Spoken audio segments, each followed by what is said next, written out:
Assalamualaikum warahmatullahi wabarakatuh. Kali ini kita akan membahas tentang pemikiran filsafat Al-Kindi. Yang pertama, kita akan bahas tentang biografi Al-Kindi. Nama lengkapnya adalah Abu Yusuf Ya'qub ibnu Ishaq, ibnu Sabba ibnu Imran, ibnu Ismail al-Ash'ath, ibnu Qais Al-Kindi. Al-Kindi lahir di Kufah pada tahun 801 Masehi. Dia berasal dari keluarga bangsawan, terpelajar, dan kaya. Dia meninggal di Baghdad pada tahun 866 Masehi. Ayahnya seorang gubernur Basrah pada masa kekhalifahan Bani Abbasiyah. Tentang pendidikan Al-Kindi, pada masa kecil dia belajar tata bahasa dan kesusastraan Arab, ilmu hitung, dan menghafal Al-Quran di Kufah. Dia juga belajar ilmu fikih, ilmu kalam, kemudian mendalami ilmu pengetahuan dan filsafat setelah pindah ke Baghdad. Al-Kindi mempelajari bahasa Yunani dan Suriah untuk menerjemahkan buku-buku filsafat dan pemikiran rasional lainnya. Dia berteman baik dengan Khalifah Al-Ma'mun, bahkan diangkat sebagai penasehat dan guru istana pada masa Khalifah Al-Mu'tasim dan Al-Wathiq. Namun, pada masa Al-Tawakkil dia dimusuhi dan dirangket. Al-Kindi kemudian dikenal sebagai filosof pertama yang menyelami disiplin filsafat dengan menggunakan bahasa Arab sebagai media pengantarnya. Selain itu, dia juga dikenal sebagai kimiawi, ahli musik, astronom, dokter, ahli geografi, bahkan ahli musik. Dalam karyanya, dia banyak menyoroti masalah logika dan matematika, juga ulasan buku Aristoteles. Al-Kindi adalah seorang yang produktif dalam karya tulis. Di antara karya-karyanya adalah yang pertama bidang filsafat. Di antaranya Al-Falsafah Al-Ula, Kitab Al-Hith ala Ta'allumil Falsafah. Yang kedua bidang musik. Di antaranya Risalah fil Madkhal ila Syuna'atil Musiqi, Risalah fil Iqa'. Yang ketiga bidang falak. Di antaranya Risalah fi Dhahiriyatil Falak, رسالة في علال الأوضاع النجومية، رسالة في علال الأحداث الجوية. Yang keempat, bidang matematika. رسالة في تأليف الأعداد، رسالة في المدخل الأرثماتيكي، رسالة في استعمال الحساب الهندسي. Selanjutnya, kita masuk pada pembahasan inti tentang pemikiran filsafat Al-Kindi. Yang pertama adalah kita akan belajar bagaimana Al-Kindi memadukan filsafat dan agama. Menurutnya, kesamaan antara filsafat dan agama adalah yang pertama, sama-sama membahas keesaan Tuhan. Yang kedua, sama-sama menjunjung moralitas tinggi. Untuk filsafat sendiri, Al-Kindi mendefinisikan sebagai ilmu tentang hakikat sesuatu dalam batas kemampuan manusia untuk mencari kebenaran dalam teori dan untuk diamalkan dalam praktik. Kemudian Al-Kindi juga memaparkan tentang perbedaan filsafat dan agama. Yang pertama, filsafat adalah ilmu kemanusiaan dengan usaha-usaha manusiawi, di antaranya berpikir, belajar. Kemudian agama itu adalah ilmu ketuhanan tanpa proses usaha manusiawi. Agama di sini adalah bersumber dari Al-Quran, di mana Al-Quran itu merupakan firman dari Tuhan yang diturunkan langsung kepada Nabi. Yang kedua, filsafat adalah jawaban yang menunjukkan ketidakpastian atau semu. Perlu sebuah perenungan. Sedangkan agama adalah jawaban kebenaran yang menunjukkan kepastian atau mutlak benar, tidak perlu perenungan lagi. Yang ketiga, filsafat adalah menggunakan metode logika, sedangkan agama menggunakan metode keimanan. Selanjutnya, kita akan membahas tentang epistemologi Al-Kindi. Menurut Al-Kindi, ada 3 pengetahuan manusia. Yang pertama, pengetahuan indrawi. Pengetahuan ini diperoleh melalui proses penangkapan panca indera terhadap suatu objek. Ini terjadi langsung ketika orang mengamati terhadap sesuatu objek material. Bersifat tidak tetap, parsial, tidak memberi gambaran hakikat suatu realitas. Filsafat Al-Kindi selanjutnya adalah tentang ketuhanan. Hakikat Tuhan menurutnya adalah wujud hak atau benar dan sempurna, tidak didahului wujud lain, tidak berakhir dan tidak ada wujud kecuali dengannya. Benda-benda yang ada di alam ini menurut Al-Kindi mempunyai dua hakikat, yakni hakikat sebagai juz'i atau yang disebut aniyah dan hakikat sebagai kulli atau yang disebut mahiyah. Sedangkan Tuhan atau Allah menurut Al-Kindi tidak memiliki hakikat dalam arti aniyah dan mahiyah.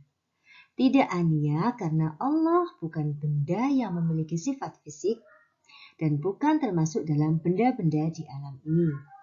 Allah tidak tersusun dari materi dan bentuk.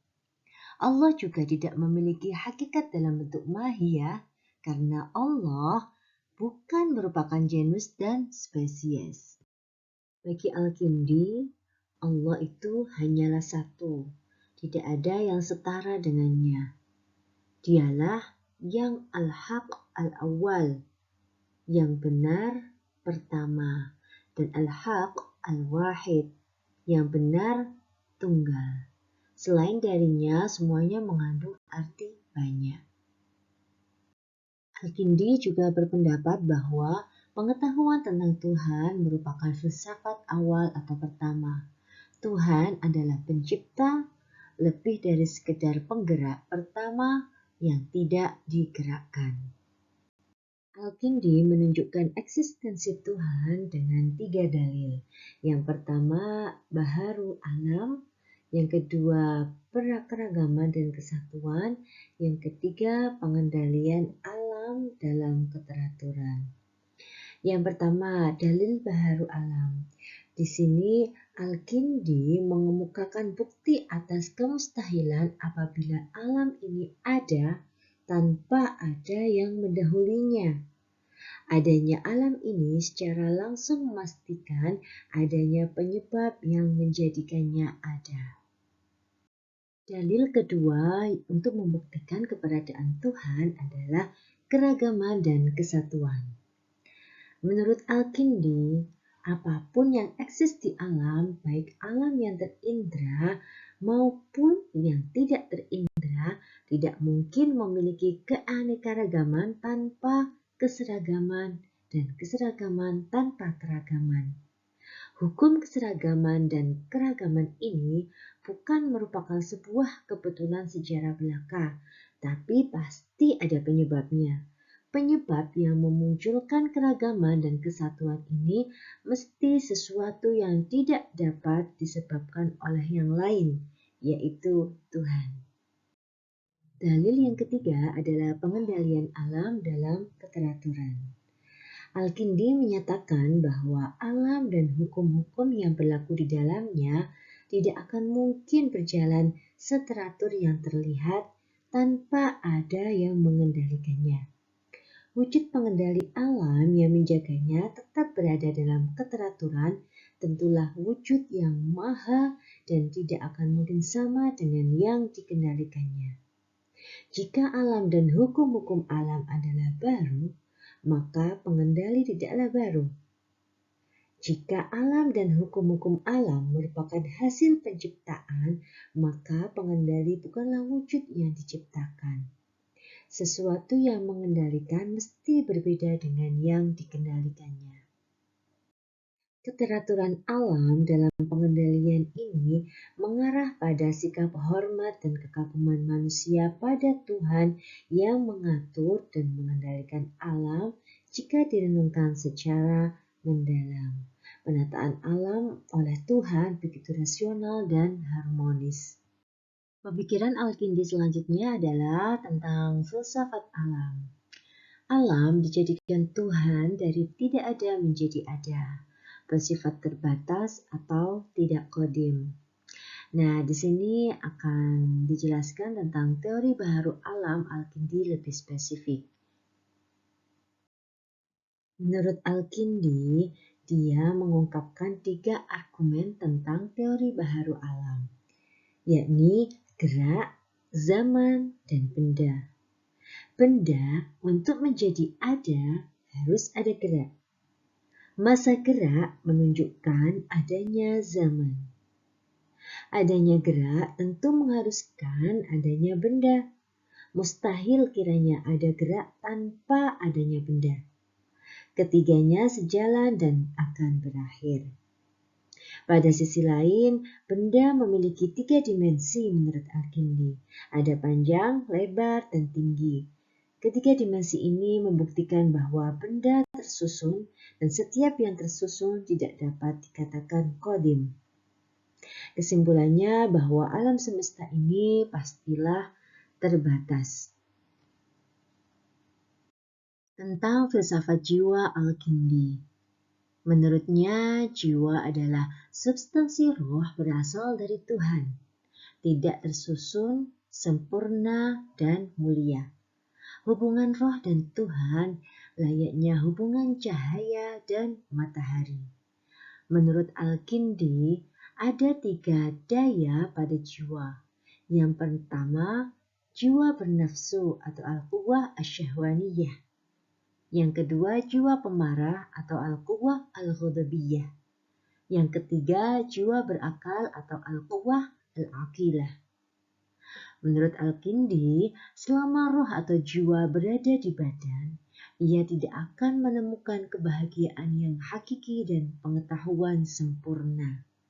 Baru setelah berpisah dari badan, ruh dalam keadaan suci menuju ke alam kebenaran atau alam akal di atas bintang-bintang dan di dalam lingkungan cahaya Tuhan. Nah, ini letak kesenangan hakiki roh. Pemikiran Al-Kindi selanjutnya adalah tentang filsafat etika. Al-Kindi berpendapat bahwa keutamaan manusiawi tidak lain adalah budi pekerti manusiawi yang terpuji. Keutamaan-keutamaan tersebut terbagi menjadi 3. Yang pertama, asas dalam jiwa, mencakup ilmu dan amal. Keutamaan ini dibagi lagi menjadi 3, yakni kebijaksanaan, keberanian, dan kesucian. Keutamaan kejiwaan ini merupakan benteng keutamaan pada umumnya yang menjadi batas yang memisahkan antara keutamaan dan kenistaan. Yang kedua adalah keutamaan manusia merupakan hasil dan buah dari 3 asas keutamaan jiwa. Yang ketiga, hasil dari 3 keutamaan tersebut tercermin dalam keadilan. Jadi, kebahagiaan sebenarnya ada pada jiwa, bukan pada apa yang dimiliki jiwa. Intinya adalah keutamaan-keutamaan manusiawi terdapat dalam sifat-sifat kejiwaan dan dalam buah atau hasil yang diperoleh dari sifat-sifat kejiwaan tersebut. Selanjutnya kita akan bahas tentang pengaruh pemikiran filsafat Al-Kindi. Yang pertama, filsafat Al-Kindi sebagai pembuka pertama gerbang filsafat di dunia Islam, yang kemudian memudahkan jalan bagi Al-Farabi, Ibn Sina, dan Ibn Rushd. Yang kedua, menjadi inspirasi para pemikir lain pada masa itu. Sebagian karyanya pada waktu itu diterjemahkan ke dalam bahasa Latin yang kemudian mempengaruhi Eropa pada abad pertengahan. Yang ketiga, berkontribusi pada kemajuan peradaban Islam dengan karya-karyanya yang menghiasi kerajaan Al-Mu'tasim. Mungkin cukup ini tentang pemikiran filsafat Al-Kindi. Semoga bermanfaat. Assalamualaikum warahmatullahi wabarakatuh.